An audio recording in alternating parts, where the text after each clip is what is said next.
So continuing our conversation about not getting paid for services rendered, when it comes to festival level stuff, all my contracts are basically the same.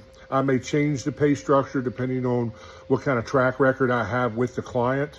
If it's a repeat client that I've worked with for years, the deposit will usually be fairly low, and then you can pay the remaining amount 7 days before the event.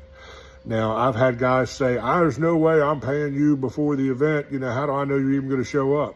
Well, if you have to worry about that, then you probably should call somebody else anyways, because my reputation precedes me.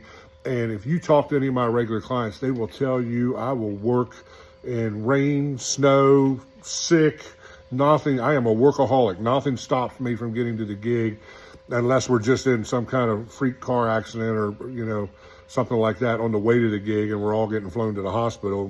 God forbid that ever happened.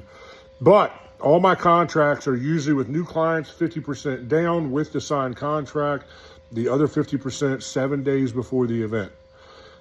So at that, the reason it's 7 days is if you write me a check or mail me a check, I need time for that check to clear the bank. And if it's a big dollar amount, sometimes the bank takes 3 or 4 days to clear the check, just because of all the fraud protection stuff they have in place.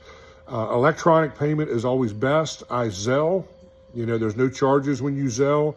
I'm one of the few people who can Zelle into my business account.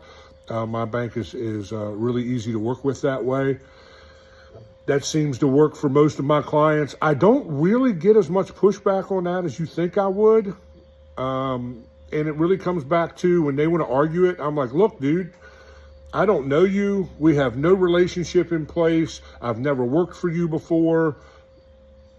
This is how we build a relationship. You're going to trust me. I'm going to trust you.